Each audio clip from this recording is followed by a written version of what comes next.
To defeat an enemy, you must know them. Not just their battle tactics, but their history, philosophy, art.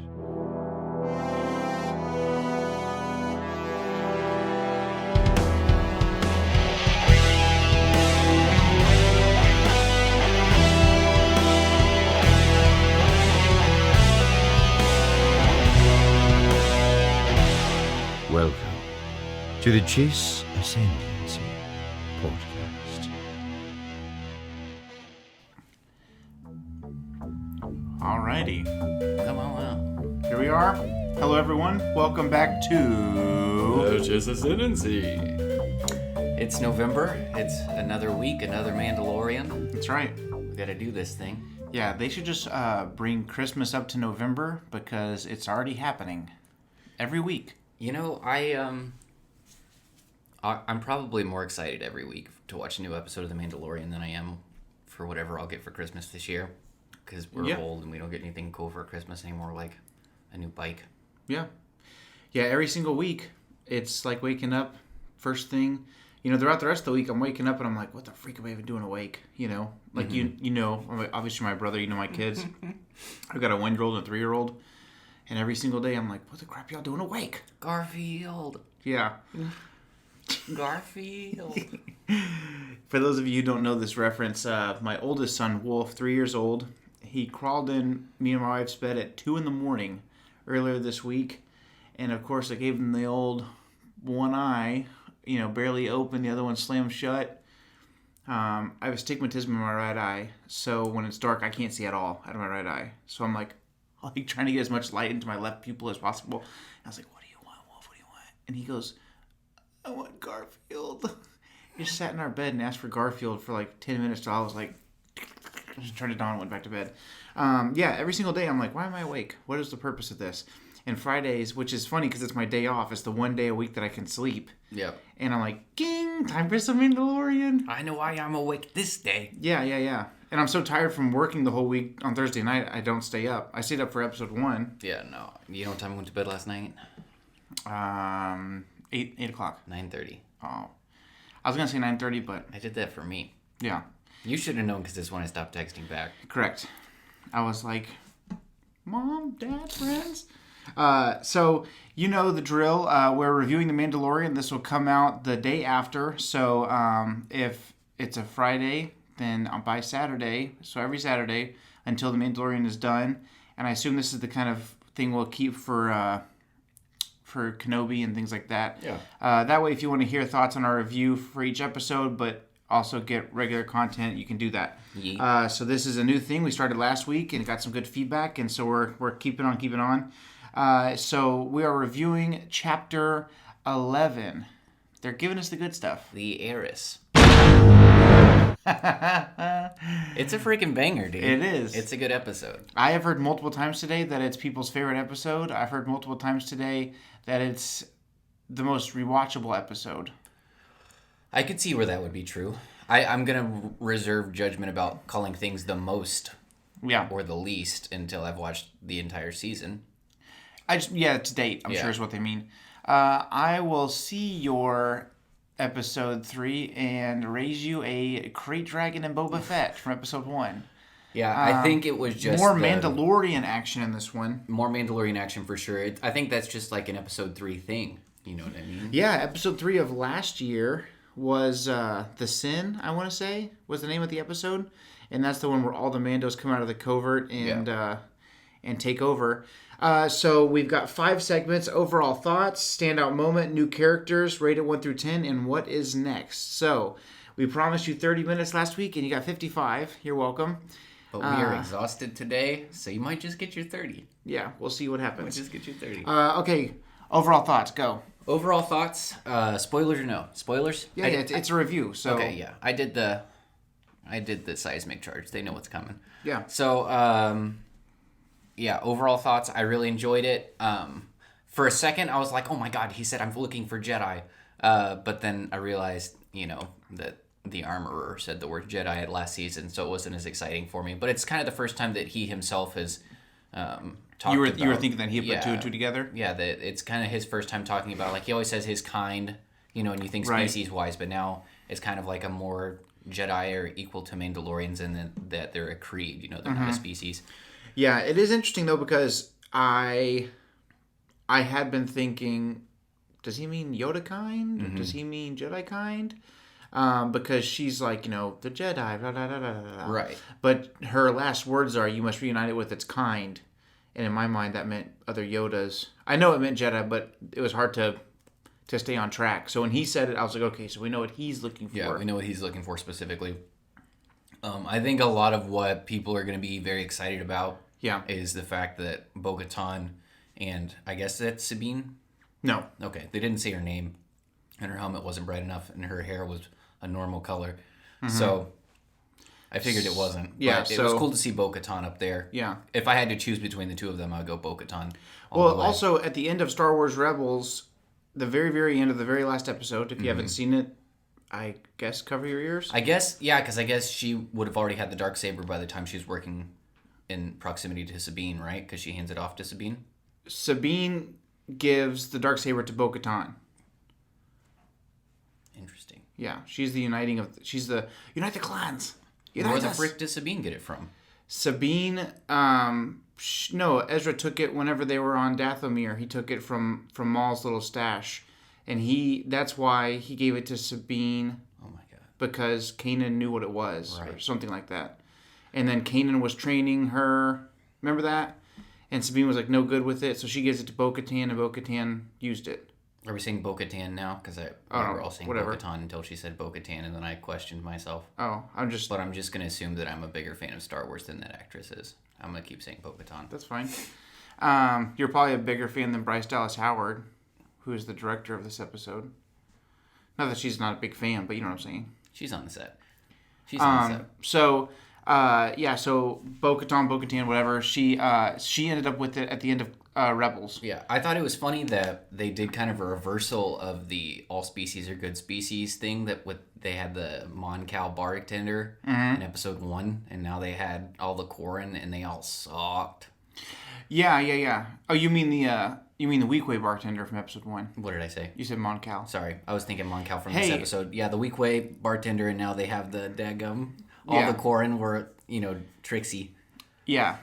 Well, it was interesting because what I was saying earlier is at the very, very, very, very, very end of Rebels, like the series of Rebels is over, and then there's like a last little clip of years later when Ahsoka. That's when you see Ahsoka in those white robes, and she looks much older. Her and Sabine are looking for Ezra and Thrawn, so Sabine might be with her. Yeah. Well, and I'm just thinking kind of.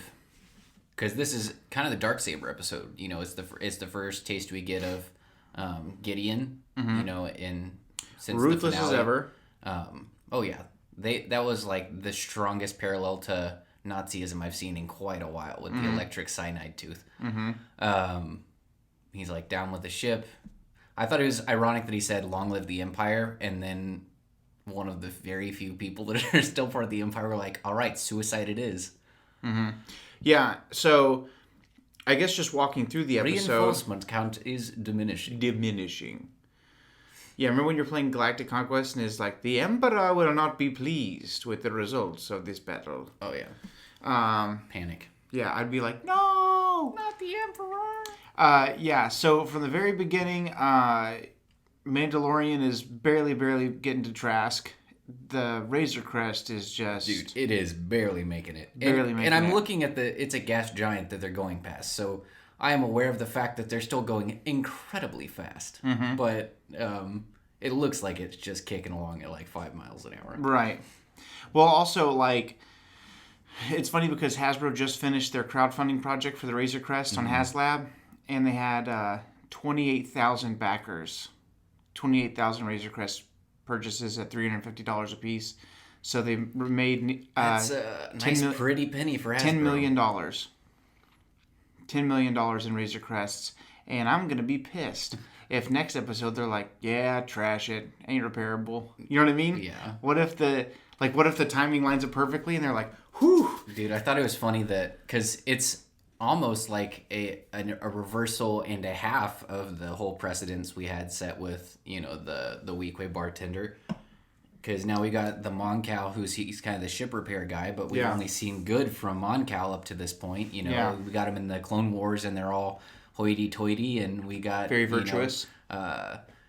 Basically just Admiral Akbar from the original trilogy, and then Admiral Raddus from the sequel trilogy. You mean Rogue One?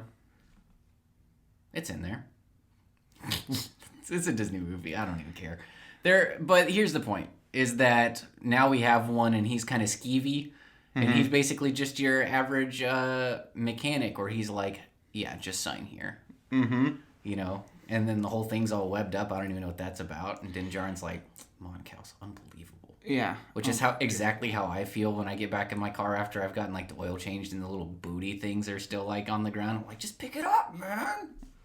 Oh, yeah. They got the little floor covers. Yeah, I was like, I've got rubberized mats. I don't need that. Just get it out of my car. Yeah. Or at least take it out, even if you have carpet. Right. Like, take the thing out at the end. So we get to Trask, and Frog Lady is reunited with her husband. That was sweet. That was very nice, yeah. I was watching with Wolf this morning, and he was like, there's Daddy. And I was like, oh, the Mandalorian? He was like, no, the frog. And I was like, meh. So, anyways. So you were the frog. I was the frog, yeah. No, it was a joke because you were like, and I was, meh. Oh, yeah. the noise of the And I frog. was, yeah. So, that was pretty cool seeing Mr. Frog. Man, and by the end of the episode, those eggs were fertilized. They did not hold They back. wasted no time. Yeah, he was like, rabbit. So, anyways. I saw that tender hug and I was like, those eggs didn't even stand a chance. Gross. So we get into the bar. That's how you get pregnant, right? By holding hands? Yeah, that's how it works. Prolonged eye contact in some Yeah. extenuating They hold circumstances. hands. Oh, dream we are. The eggs are just pop, pop, pop, popping. Just exploding. Tadpoles everywhere. They're growing too fast. Oh my god. So they get into the bar, and man, that sludge looked disgusting. The little fire hose from the ceiling. Oh, yeah. Chowder. And so real quick, let's rewind a little bit. Yeah. Can we talk about that cool, like, reclaimed AT-AT that was used Yes. as a crane, and then Yes. they had the Naboo-inspired landing pad? Or, Clone Planet. Camino. Camino, it's late. Give me a break. The Camino-inspired landing pad? Yeah. I thought that was very cool. Yeah, I was very excited because I want to say very far off in the distance in Solo, or maybe in the concept art of Solo, you see Imperial crane, like they're made to be crane Imperial walkers. Yeah. But this was like right Yeah. up close, and I love the episode 5. Yeah. I was like, get Well, it out was of the cool. snow speeder, Luke, get out of there. I thought maybe it was a reference to Fallen Order because there's that, a handful of AT-ATs that are on Kashyyyk, and they have all those vines growing up the side, and that's what it kind of looked like because it had been, in the water. Yeah. Those barnacles tear you to shreds. Yeah. It was funny because, I love the directly from Empire Strikes Back sound effect. Yeah. I was like, John whoever- just keeps giving the gold, man. Yeah, I was like, whoever's under those feet, get out. And so he is, Din is looking for, obviously, fellow Mandalorians. He's gotten Frog Lady to her husband, so that's, that's paid for. Quarren do Quarren things. They double cross him, try to get the Beskar. And dude, I was sweating bullets whenever that thing swallowed Baby Yoda. I trusted in Kuil's workmanship because he earned his freedom with the work of his hands. I don't think that. I wasn't thing worried was about the falling bassinet breaking. I was just worried about him being dissolved miserably over 1,000 years in that water sarlacc. I don't care what the creature is. There is not enough stomach acid in the world to break that down in less than 30 seconds. Yeah, for sure. And so then Din jumps in. He's not even pushed in because he's trying to save the child. Yeah, man. And so then the Quarren closed the gate over him. Now here's my thought, okay? They were trying to steal his armor because of its incredible value, and they thought they were going to beat him with sharp sticks. Yeah, that's pretty silly. My first thought was, why did the first of all, I loved all the terrible sweaters that the Mon Calamari were wearing the whole time. Fisherman sweaters. Yeah. And then And secondly... their cuffed boots and their big Sherlock Holmes rain hats. Yeah, the second thing that like sailors wear. that stood out to me was the guy that owns the restaurant. Mm-hmm. It's not him, I'm assuming, but that sounded and looked just like Akbar. You know what I'm talking about? He's like, he's like, where's the hat? I think it's just a Moncal thing. Maybe. Like I said, I assume it's not him because why would he own a freaking restaurant on not Moncala? There is no way he... But he did sound and look just like him. There's absolutely no way he's not with the rebellion. Right. So he's like, yeah, you got to order something, and he puts those little, looks like... So that's the Mon Cal Flan. That's what he got for his first bounty in episode 1. Yeah, exactly. So that was a cool kind of throwback. Cool callback to that moment. And he's like, I'll pay for information. I need to find other Mandalorians. And I wonder... He says others who have worn Beskar have come through here before. Mm-hmm. And it's weird to me that he said that specifically. Like you said, we've only ever seen good Mon Calamari. So do you think that he had honest intentions to help Din? I don't think he was lying. I mean, he no. told the truth, But I'm saying, do you think that he was kind of like, yeah, there have been others with Beskar, and he's like, look at the Quarren, like, here's another one, guys. Oh, yeah, I can see what you mean, but I don't think so.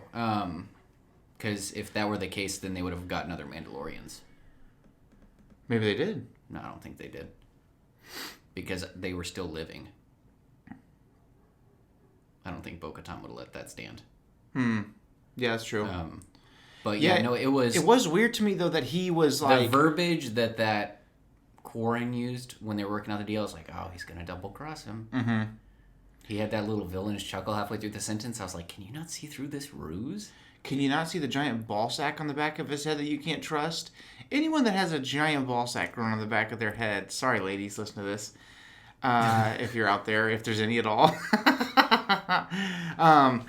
Dude... Homeboy, if you've ever seen the back of a Quarren's head, it's like a baboon's backside. Yeah, it's a testy situation to say the least.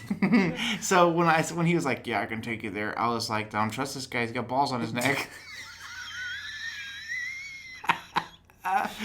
So they get out here over the thing. Hey, so was that giant monster just in the lake, or do they have it in the bottom of the boat? I think it's in the boat. That's crazy, huh? Yeah, it's in the boat for sure. Because it's like an ocean world, you know what I mean? Like, they wouldn't need to feed it if it was just there. Yeah. Did they call it Mom? I didn't hear that. Mama? You ever seen a sweet mama? It's fascinating. Mama? Yeah. I was just thinking, like, hey, let's tone it down with the Lady Proxima and the giant mama hut. Like, come on. Let's... They looked like similar species. They had the mouth and the... Yeah. That was strange. Tentacles. So, the Mandalorian and the child are stuck. Yeah, and then, Bo-Katan shows up. Long story short, do. She needs help getting the Darksaber. He needs help finding other Jedi. Here's the thing, though, is one, Din Djarin doesn't even know that Gus has the lightsaber. I'm not even going to call him off kidding. His name's Gus. Oh, He doesn't know. Because that was revealed at the end of the episode. He thinks Gideon's dead right now. Yeah, he doesn't know that Gideon's alive. And then the other thing is he doesn't know that she's looking for the Darksaber. So he's kind of in the dark both ways. But poor Din Djarin, anytime he meets a Mandalorian all season long, they're just ripping their helmets off left and right. Yeah, they're going to give this poor guy a heart attack. So I thought it was cool when he's like, where'd you get that armor? And then she's like, this armor's been in my family forever. Yeah. Well, it was interesting because I like that he assumed that it wasn't hers. Mm-hmm. One thing that was interesting, though, was when you see Cobb Vanth take the helmet off, Cobb Vanth knows that's a no-no. Yeah. So it's not as niche of a cult as they make it sound. Well, and it's kind of funny because it's like the turning of the tables, right? Because up until this point, Mandalorian has been the most knowledgeable. Death Watch redemption. You know what I mean? Yes. And also, most of the time where he goes, obviously outside of being in the covert, he's the Mandalorian, so he knows. Yeah. He's not as Mandalorian as these Mandalorians. Yeah. Does it make sense? Yeah. And so he's, where'd you get that armor? And they're like, this is the armor I was born with. She's like, I came out of the womb wearing this set. Yeah, exactly. And so he said, Mandalorians don't take their helmet off. And I would love to point out to those listening at home who have argued with me about Boba Fett or Jango Fett being Mandalorians, they take their helmet off. Oh, surprise, surprise. You're a cult member. All right? So why don't you put down your cup of frickin' Kool-Aid and come to the light. If they've already sipped the Kool-Aid, it's too late. They've got like 30 minutes too max. late. Welcome to Jonestown. They've got a nice electric cyanide tooth in their mouth. They got the nice the freaking beagle from... Sorry, I'm so exhausted. The beagle from Fantastic Mr. Fox. I was rooting for you, man. Those blueberries. Yeah. Those poison blueberries with the sleeping pills. With the X eyes. Oh, that's so funny. That movie's hilarious, dude. Oh, what a great movie. If you haven't seen Fantastic Mr. Fox, you need to watch it. Yeah, that's a watch for sure. Yeah. So, basically, so many things, man. Bo-Katan is back. One could say that those beagles were on Death Watch. They were. See what I did there? So Bo-Katan is back. Huge plus as a Clone Wars fan, as a Mandalorian fan. And as far as transitions from cartoon to live action go, I think they did a very good job. Smoother than Saw Gerrera. Yeah. Remember we saw Saw and he had blue eyes, real skinny, light skin with cornrows, and then he comes out in Rogue One and he's like, life has been haunting me. What are you doing in my waters? You ever drank Bailey's from a shoe? What are you doing in my waters? Could you learn to love me? Oh my god. That's him to Borgullet. Borgullet! Could you learn to love me, Borgullet? God, that's funny. So yeah, she looks a lot like the cartoon, so that was cool. And then hey, there was one really funny moment though, where after the Mandalorians rescue Din Djarin and the child, and he's like, I won't help you because you're not a real Mandalorian. So you find out that he is called what's called a child of the Watch, which seems to be like indoctrinated. A kick off of Death Watch. Yeah. Like, you know what I'm saying? Yeah. An even further branch that's even more extreme that never takes their helmet off. This is the way, like all of those things that he lives out. Even within Death Watch, we saw Pre Vizsla, right? He's like Death Watch. He is Death Watch essentially, for what we know, and they're all taking their helmets off. What's ironic is that Bo-Katan was a member of Death Watch, and now she's all like, "Oh no, man, Death Watch is bad." Yeah, she was a member of Death Watch, and then she split, which was crazy because she was. Yeah, that is crazy. I guess Death Watch basically disintegrated at some point in the Clone Wars because you had. Well, it's because Death Watch basically became Maul's faction. Yeah, you know what I mean, and then now we see in like season that's 7, true because you had Mandalorians who lived on Mandalore who basically all disintegrated during Order 66. They had all left the Mandalorian way of life pre Clone Wars, and then so Death Watch was the only people who really still lived by the code, right? And then those split, and half of them where we need to preserve the Mandalorian way of life, but we're not going to follow Maul. Yeah, and that's what's called a Mandalorian loyalist. Yeah, and then you have what they jokingly call Mandalorians, which are Mandalorians that followed Maul's lead. And had cooler helmets, I would like to add. Oh, yeah, for sure. Way cooler helmets. Gar Saxon's helmet in Clone Wars. It was Season so 7. Cool. The coolest Mandalorian helmet ever. I think it's way up there. Like, Boba's is my favorite because it's the classic Boba Fett. I think my favorite is Revan's. I just like the colors on it. But that helmet is sick. Yeah, but Gar Saxon's is the best. It is sick. The red with the black with the glowing yellow visor and the horns. So dope. Talk about getting a downgrade when he got that. It looks like a play school car that kids drive around in that he's wearing during Rebels. It's still cool looking, but it looks like an Altoids can. Yeah. So it's interesting because Din Djarin realizes or has been told that he is basically a cult member. Doesn't even realize it, but living his whole life. And that's how cults go. You don't even know you're in a cult. What's interesting is that they're still so desperate for help. They're like, yeah, you're brainwashed. Want to help? Right? You know what I mean? Yeah, for sure. But I think they can see that he has a good heart. Well, and here's the thing. He's not a weirdo. Out of that whole group, they were by far the most extreme. You know what I mean? Like, Din Djarin was way chill compared to them. Oh, yeah. Dude, you think about You know what I didn't like? Sorry, go ahead. I'll finish. Paz Vizsla, thick Mandalorian, Yeah. Thick boy. was gonna kill Din Djarin just for wearing armor made of, or bringing in Beskar that was taken during the Purge. That's how radical that guy was. Yeah. Yeah, Din is like the scratching of the surface of the crazy train. He's barely on board. Yeah. What were you gonna say? I didn't like how they made Din Djarin look like he was bumbling along. You know, when they were invading the Empire ship, the rest of them were all kind of working together, and he was like, "Hey, what's going down there?"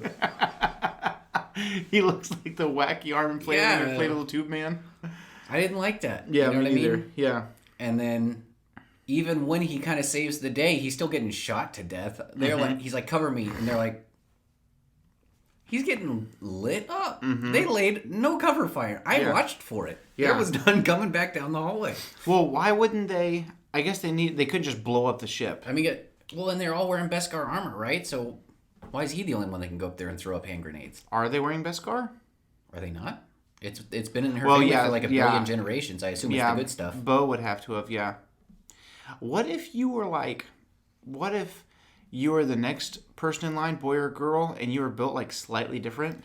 Are you talking about Ewan McGregor's other famous role, Robots, where Rodney had to wear hand-me-down parts from his female cousin robot? Yeah, like what if you're like, yeah, okay, think about it. Like what if our dad was a Mandalorian?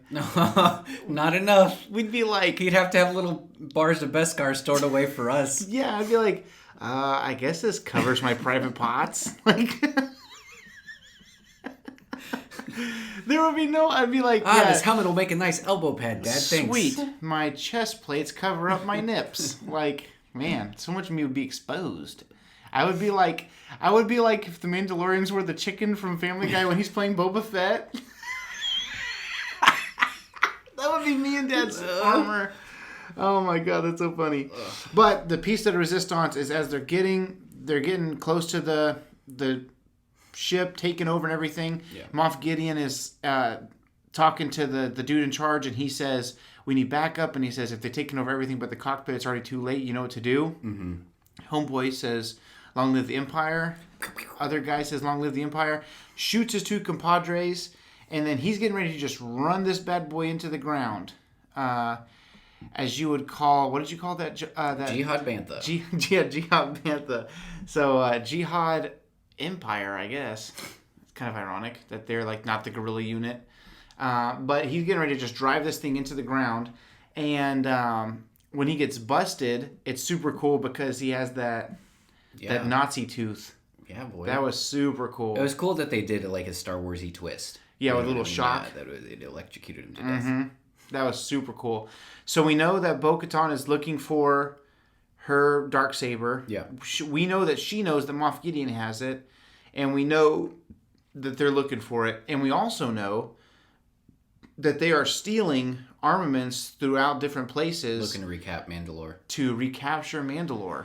What's interesting is that Moff Gideon kind of like knows they're coming for it. Mm-hmm. You know what I mean? So, and the fact that they applied to him for help kind of tells us that at this point he's basically running the Empire. I don't think there's anybody that Moff Gideon's answering to. Hmm. Yeah, so it's interesting because I heard rumor that we would find a way to link everything to the First Order, but I think that might be false. Down the road. Well, it's already happened. Like during the Aftermath trilogy, where Cobb Vanth comes from, they're already like, all right, well, here's the plan to get to the Unknown Regions. I think that Moff Gideon was not part of that plan. He's probably trying to lead the Imperial Remnant. He's still calling it the Empire. You know what I mean? So he clearly wasn't in the Inner And this Circle. is 5 years after Return of the Jedi. Yeah. So by the end of the episode, she's like, we gotta go. You know what would be interesting is if the First Order crushes Gideon. I don't think that can happen because they're not seen as a military issue.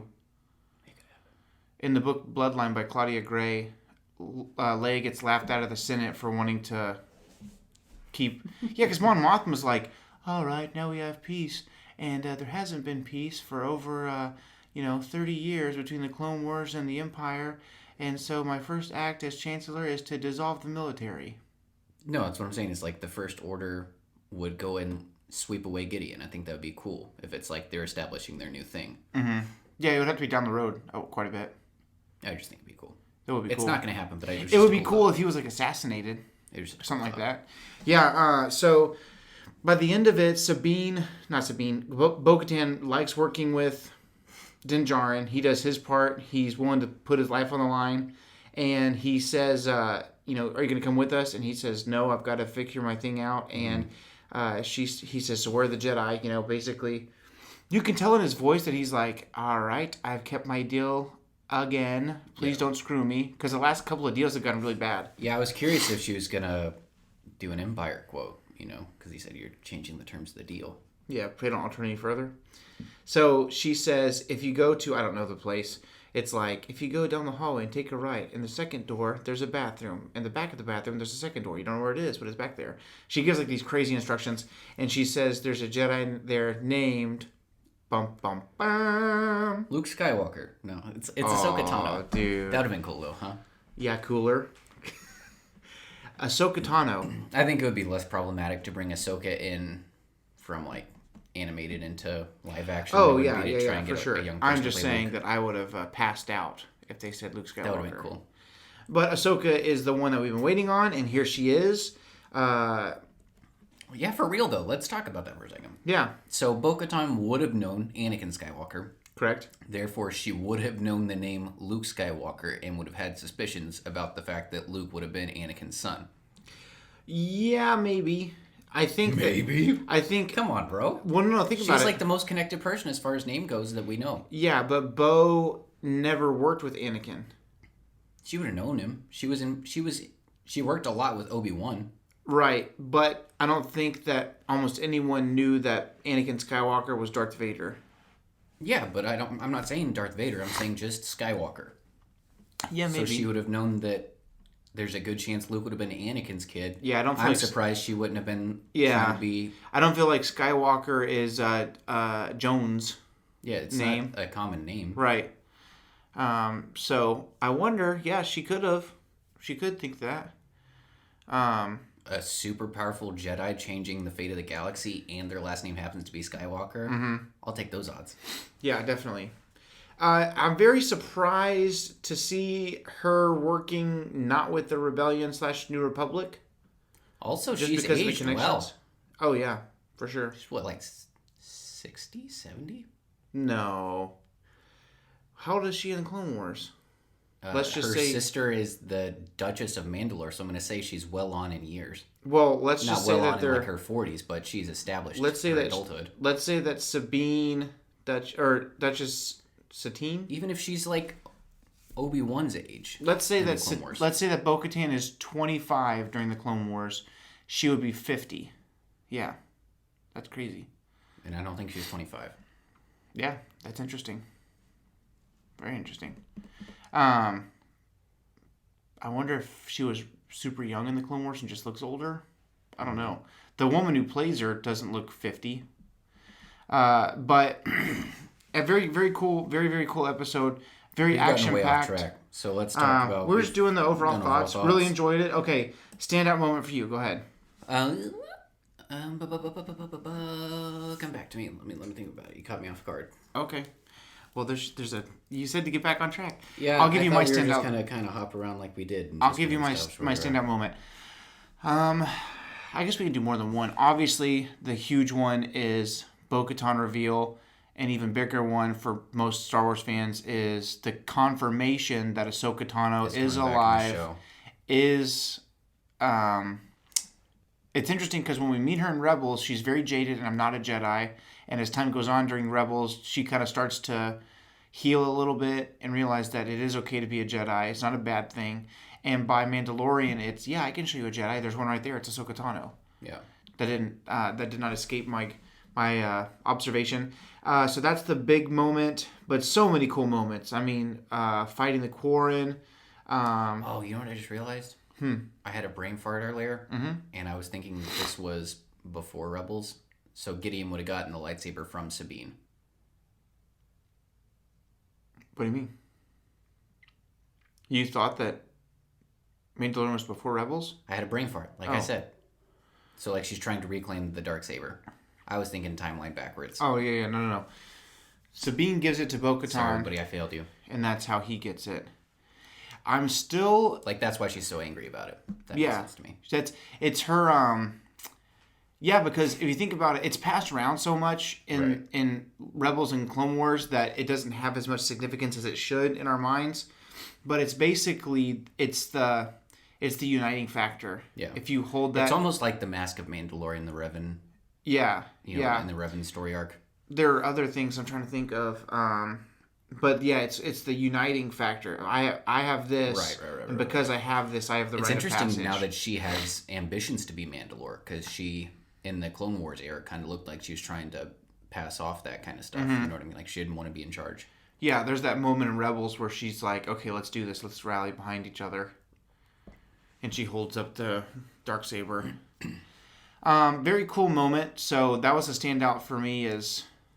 and then seeing Moff Gideon in a hologram was really cool too. Right. There's still a part of me that wonders if Moff Gideon is a Mandalorian traitor. Wouldn't that be cool? I don't think so. But it could be cool. It would be cool. I don't think so. Standout moment for you? This is a stupid standout moment, but it's the one I chose. I liked when Mando decided he didn't like Bo-Katan and her cohorts, and he just took off. He's like, nope. Also, because I grew up... Because he sticks to his gun so much, you know what I mean? Oh, yeah. Because I grew up playing Star Wars Battlefront 2, the older one. You thought he was going to run out of fuel before he got back? I thought the jetpack lasted 15 seconds tops, and these people are taking him across the country. Yeah. So that was cool. I enjoyed seeing that. There's a moment where Din gets back on the dock in the corner, like, you're killed my brother. And he's, surrounded by other Quarren. And when the other Mandalorians show up and Bo-Katan says, no, I killed him, and they kill all those Quarren. Super fast, I might add. The girl, Sasha Banks, her character that we thought was Sabine for a while, turns out it's probably not her. If you watch the episode again, unless I'm mistaken, if you watch the episode again, that actress cannot find her holster with her blaster. She's like... And then finally, she just kind of, she's realizing I can't find it, and it's going to look too obvious for me to go, look down straight at my waist. So she just kind of gently just straightens her arm out. But I'm pretty sure I saw her being like, where's the holster? So I thought that was silly. Not everybody played with their cowboy pistols growing up. Yeah. I found my holster 10 times out of 10. Third segment, new characters. We talked about that pretty thoroughly. Bo-Katan is back. We had the Frog Husband in order. We had the new Mandalorians. We had Bo-Katan. We had the Quarren. We had the Mon Cal. And then I guess in name only we got Ahsoka Tano. Yeah, the biggest moment, it's very similar to episode 1.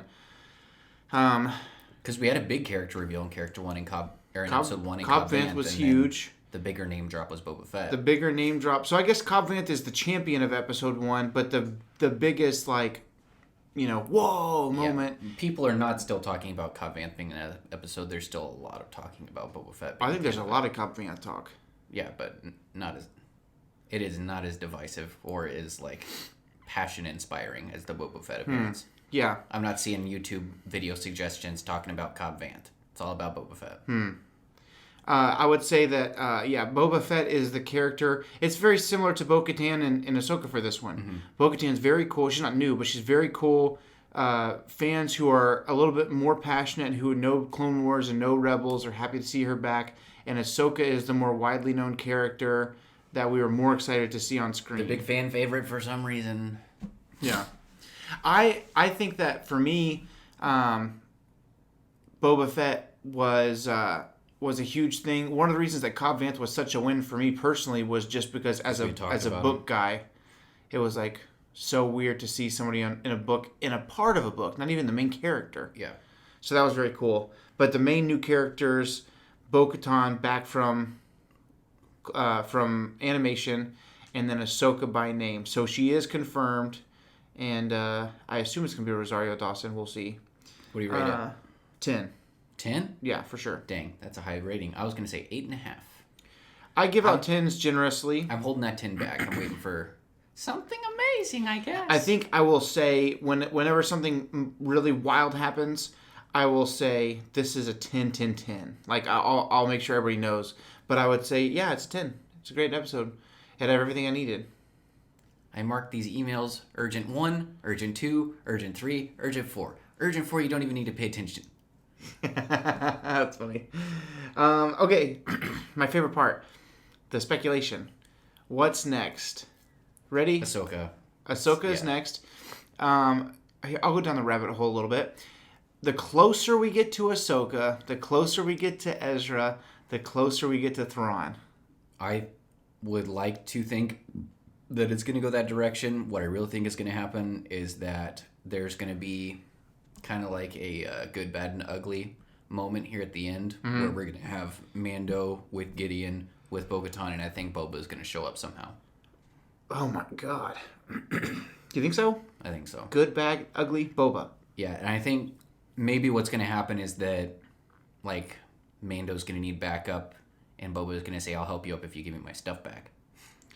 Or, what if Gideon needs help and hires Boba Fett? He still doesn't have stuff.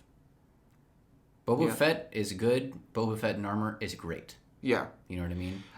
Yeah, and I think that also Boba is not, he's a hired gun, so he's not for one side or the other, doesn't care. Well, he serves himself, and right now I think he's going to try and be on whatever side can give him his armor back.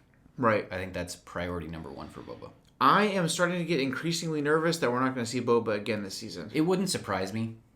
But I think now that Mando has the armor, I think there's going to be like increased pressure to get Boba, involved. Yeah. Man. It would be really crazy. I guess there's probably I think if they introduce Thrawn, he's too big of a character not to like start dedicating time to. Then again, they did it to Boba Fett. They handled Boba Fett great. Oh my god. If I saw Boba Fett and Ahsoka and Thrawn all in live action in the same season, I don't even know what I would do. My head might explode like Peter Griffin in the pep rally. Yeah. I got Ghost Spirit! Yeah. Yeah. What's next? So realistically, we've got to get the Darksaber back from Moff Gideon, and we can't forget to get so wrapped up in the Mandalorian story that Moff Gideon desperately desires the child for whatever nefarious reason. Right. So he is also, it's not like Moff Gideon's, whew, thank God I survived. He's actively hunting down the Mandalorian just as much as Bo-Katan is hunting him down. Yeah. And I would say that he has more resources at his disposal. Yeah, that's why I think it's going to ultimately come to some sort of Mexican standoff. Because you've got a lot of... The problem is that... And it's a good problem. But the problem is that in Season 1, we really didn't have that many pieces on the board. Uh-huh. You know what I mean? We kind of had one thing going on. We had one main character, and that main character's objective, which I'm just going to call the child.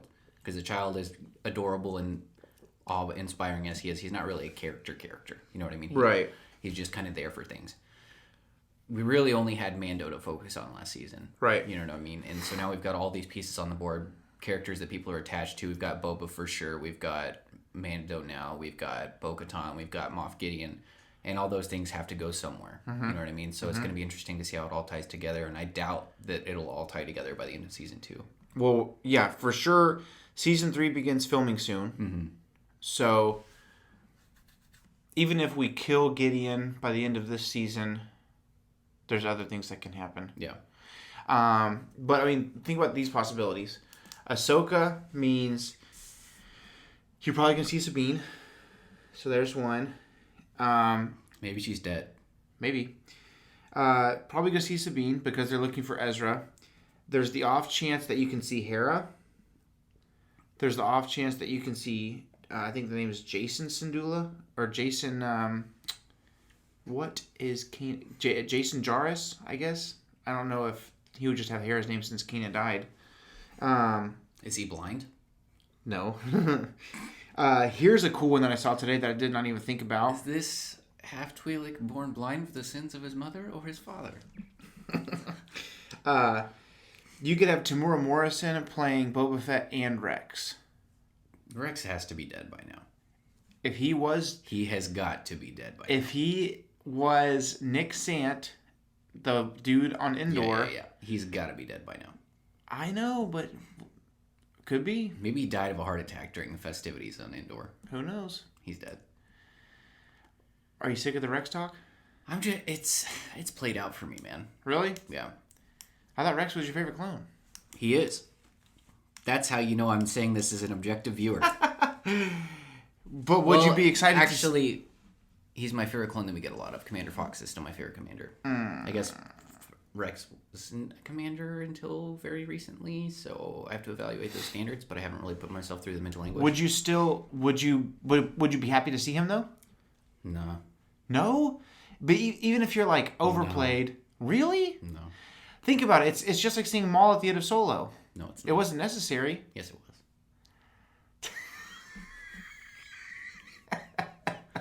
I would still be happy. I'd throw up in my mouth. No, I wouldn't be that upset, but I don't want it to happen. Rex is dead by now. I don't think so. He was already like 65 years old before the freaking Battle of Yavin. Is it 2-to-1 ratio? Is that the accelerated aging? I think it's 3-1. I think it's 2-to-1. Look it up while we're talking about this. But if you see Ahsoka, there's a chance that Rex is there. Chance that he's not, though, too. If he was on Endor, that means he's not specifically with the Rebels crew. Same goes for Hera. I guess it's 2-1. So 2-to-1. Attack of the Clones is 3 years before Revenge of the Sith, which is 19 years before A New Hope. Okay, so that's 22 years. And then you have about 3 years between that and Empire. So that's 24. And then you have another one that is... It's got to be more than that. Why would he look so old? He looked ancient In Rebels. in Rebels. So if Rebels is basically... Completely bald, completely gray beard. If Rebels, let's just say Rebels is a year before A New Hope. Or something like that. Maybe 2 years before A New Hope, whatever. Then why do he look so freaking old? If it's 2-to-1, even if he was 20, he would only look 40. Why do he look 64? I don't know. Maybe just look old. Gregor's dead. If Rex is there, we could see Wolf. Dude, what if one scene is just everyone played by Tamura Morrison in different makeups? All right, so in the time he's in Rebels, he was 32 years old. Which means he's 64. It says this means by the Battle of Crate, he was 66 years old. Battle of Crate? Yeah. That's what it says on the Oh, they mean 66 real years, meaning he'd be 120 Yeah. or 132. Yeah. Good God. So he was... Okay, So he's at how old was he in Rebels? 30. He was born in 32 BBY.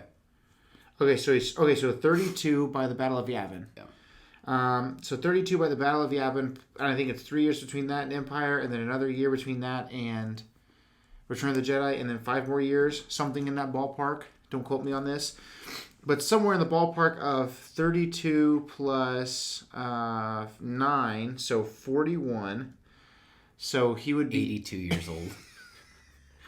What assistance do you think an 82-year-old man that's not force-sensitive could render? I'm going to err on the side of not much. Yeah. It's weird because you would think that they would... If Kaminoans could pretty much create life, why wouldn't they do like a partially accelerated age and then once they get to 20 it stops? I don't know, man. But anyways, His rules. yeah, he'd be 82. Chances of seeing him are slim. Real slim. But here's someone that I heard today that was like, he would be cool to see this person in live action. Garazeb Aurelios. Zeb from Rebels. Yeah. That. I would be more happy to see Zeb than Sabine myself. Yeah, that's pretty cool. It'd just be cool to see a Lasat on live action. They brought Lasat back out in Fallen Order. Very cool Jedi Master. Mm-hmm. They just released him finally in the Black Series 6-inch figures. So there's a few things that are interesting that they brought up. It would be cool if Callus was there, Agent Callus. Mm. So stuff like that is cool. Again, it would be cool if I Ahsoka... hope they keep the name resurgence to a minimum. Because this is supposed to be like the offshoot Action of the Galaxy. You know what I mean? I just want to keep it small fries. Yeah, we're trying to keep it small fries, but we've already got Boba Fett and Ahsoka Tano in the mix, so I feel like the gate is just wide open. You know what I mean? Yeah. As long as original trilogy characters don't show up. I would love to see Luke Skywalker, but if Luke or Han or Leia shows up, that might be too much. Yeah. Then again, I would welcome it. It's just so much stuff, dude. Once they mentioned Ahsoka and it was really like confirmed that she's going to be in it, the options are freaking unlimited. It's like playing that 7 Degrees to Kevin Bacon, and there's someone that's been in a movie with Kevin Bacon 12 times. It could just be, yeah, you can get to anywhere. You know what I mean? It's just Ahsoka is such a glue character. She's been on screen with someone that's connected to almost every other Star Wars character that's on screen ever. Except for somehow nobody yet has made the connection between Luke and Anakin. I know. Who knows? Anyway. You got to think, there are 7 billion people on the Earth. I don't care. And, you know what I mean, though? Yeah, but we're not talking about regular freaking people. We're talking about the most powerful, force-sensitive people. Yeah, but what I'm saying is, it makes me... Now, the point you have with Bo-Katan is obviously very real. But I think across the galaxy, there are people who never knew who Anakin Skywalker was. Ahsoka knows. Yeah. I'm sure Ahsoka knows who Luke is. Yeah. That's cool. I've seen some fan art of Ahsoka showing Luke stuff on a Jedi holocron of Anakin as a Jedi. And that's a really cool concept. But, man, the options are there. Anyway. I still think that if he wants to know more about Mandalorians, I guess Bo-Katan's already there, so that kind of takes Boba out of the Mandalorian spotlight. But Boba's been there for Mandalorians and Jedi and clones. He's seen a lot. But he's not really the kind of guy he doesn't feel any kind of relation or anything to the clones, could care less, from a young age. Like in Clone Wars, he's like, you're not my brothers. So he didn't care about that. He pretty much hates Jedi. He pretty much hates Jedi. He's only been screwed over by him, so... Yeah. Very, very interesting. We'll have to keep our eyes peeled. Yeah. But every Friday has been amazing. Thank you guys for tuning in. So we're going to keep doing this because they keep making us do this. If it was a super slow episode and nothing happened, we would just put a post on Instagram. Hey, review coming next week. But we couldn't not do this one. Gone fishing. Yeah. Be back next week. Chapter 11, The Heiress. Amazing, amazing episode. A lot of people say their favorite so far of the whole series. So very interesting. A lot of good stuff. A lot of name dropping in this episode. So we'll see. We'll see. It'll be interesting to hear Ahsoka tell if we do see her and Mandalorian in the same space or whatever. It'll be interesting next week to just see her tell the story of the Jedi and the Mandalorians or whatever. No one's been closer to both than Ahsoka. That's a very, very cool thing to think about. So, very interesting. Well, today is Saturday, if you're listening to it on the day of the drop. And then in 2 days, we're going to talk about some very interesting stuff. I'm not going to tell you what it is, but it's a surprise. Some very cool conceptual stuff. And so, hopefully, you guys are hearing both. Thank you guys for tuning in, and we will catch you next time. And until then, just remember... I didn't see that coming, did you? Yeah. We'll see you guys on Monday. On the flippity flip. And then next week.